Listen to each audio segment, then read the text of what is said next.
Good morning. Happy Monday to you. Let's get this shit show started, right? Somebody reached out to me on TikTok last night and said, hey, what do you think about the situation this guy's dealing with? He's got a 2021 Nissan Sentra. And he's got this clicking sound going, like you could be sitting still, turning the wheel, and it's clicking. And you can hear the clicking coming from the front areas of the vehicle randomly. Sometimes it's on the driver's side, sometimes it's on the passenger side. It's more isolated towards like the wheel area. And the guy's been to the dealer multiple times with no problem found. On the last one, he actually hooked up a dash cam to record the conversation that was being said. And one of the head service advisors came, or the head service advisor came out, and the technician we're talking didn't realize that the recording thing was actually recording, and it had picked up in the conversation. And the guy actually posted the video footage of the service writer and the technician having a conversation while the camera was like up here somewhere inconspicuous, recording. And you could hear the technician clearly acknowledge the fact that, yeah, I do kind of hear some kind of clicking sound coming from the wheel area as you're turning the wheel in a stop. It's not real bad, but I kind of do hear it. I think the best thing to do would be to tighten up maybe the CV axle nut, see if we can draw that in some more, and that would take care of some of it. And this gentleman had responded in one of his videos basically mocking the technician. Granted, the dealership did lie and say that there was no problem found, even though the technician in the video did acknowledge there was some kind of abnormal sound coming from the wheel area. And it's Nissan dealership. But also, the guy then in turn took that video and put it on social media and was mocking the technician like, "You don't know what he's talking about. That's bullshit." Actually, it's not bullshit. What the technician said is factual. If the CV axle nut is not tight enough, there's some clicking, tapping sounds that can actually that can actually happen from the knuckle wheel bearing areas. The all-wheel drive 2.7 liter twin turbo Fusion Sports are notorious for the front CV axles clicking on slow parking lot maneuvers or backing out of a parking spot, something to that extent. And you can distinctly hear clicking sounds coming from both, or sometimes just one, of the wheel knuckle areas, because the shim inside, or where the CV axle goes through, there's a shim that goes through over the splines before it actually goes into the knuckle, and then the nut gets screwed on from the outside, then it all gets torqued down, and that shim is what shims the head of that CV axle eccentric from bottoming itself out into the back of the bearing, excuse me.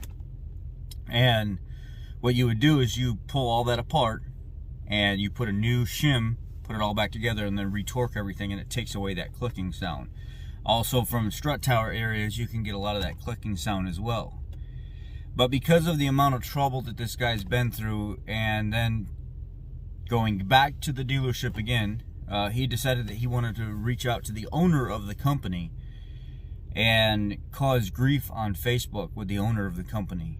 Said a lot of distasteful words to him, got really bowed his chest up and called him a liar and said he wasn't interested in taking care of the customer and everything else, and then decides that he wants to march himself into the dealership, pull right into the service drive, and demand, "I want help."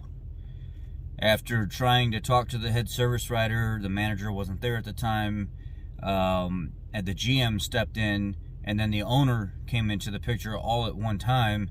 Eventually they asked the gentleman to leave and not come back, that they would not be interested in servicing his vehicle again. Now, was the guy's concern valid? Yes. Was he right for being upset? Absolutely.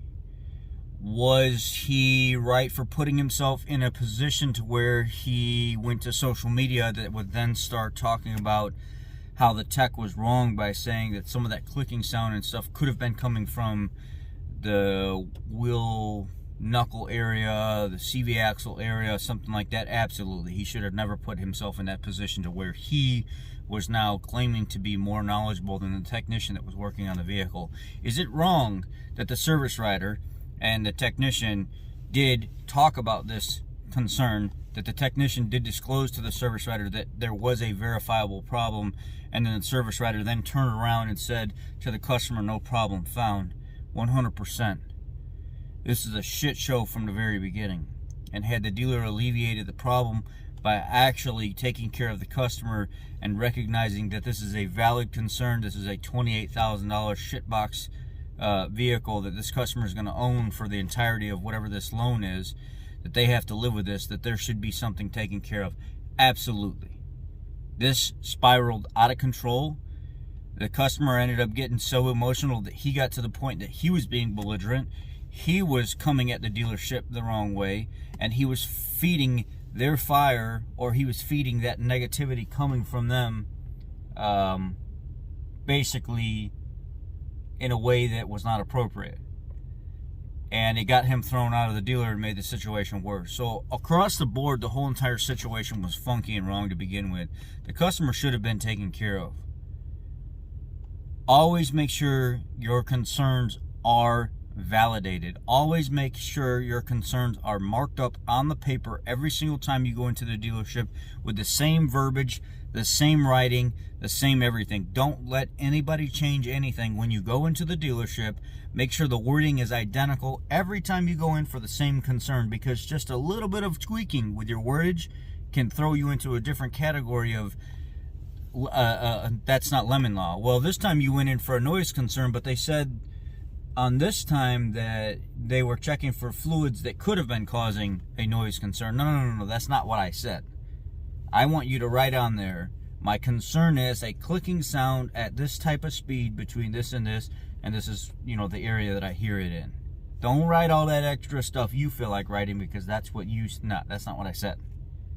Write down the same thing every single time and have it documented the same way every single time per concern that you're concerned with, because that keeps you in that category of 3 times being seen at a dealership, so you can claim lemon law, or you can look at arbitration or something to that extent. Let this be a lesson learned for the Nissan dealership that handled the situation very, very, very poorly, that this can turn a situation very, very bad, and you can burn a lot of bridges, and you can make a lot of enemies in the community. And an owner of an establishment does not want that. That's why you'll never see me turn my back on the customer, and always try to help the customer, for one, because the customer comes first. I love my job. I love the owner of my company. He's a great man, and he gave me an opportunity. I may not like everybody in my company, but the owner of my company, or the owners of my company, I love them. They've taken care of me since the time I got here. Now, it's not natural to like every single person that you work with. You're not gonna like everybody, but I care about the process from start to finish, and that's why I typically go the extra mile, and I don't do the NPF or could not verify stuff unless I absolutely exhaust all efforts and I've lost hours into that customer before I can say no problem found. And I hate doing that, because it's not feasible all the time, and not all technicians should have to do that, but I do that, and it sucks because I don't want to send them away. Sometimes I'll have to ask them to come back when the problem's actually happening, or try to make the problem happen while they're there, so we don't waste a bunch of time, and I can actually verify it under the conditions that they know this type of thing is set. Anyway, I just wanted to share this story with you, and ask for your thoughts and feedback on what you think out of this whole entire situation. Now the guy has reached out to me and said, I appreciate you doing a follow-up video on TikTok on my situation. They're actually buying the vehicle back under lemon law. It's somebody finally heard my voice, and now they're in the process of taking the vehicle back. Let me know what you think. Y'all be blessed.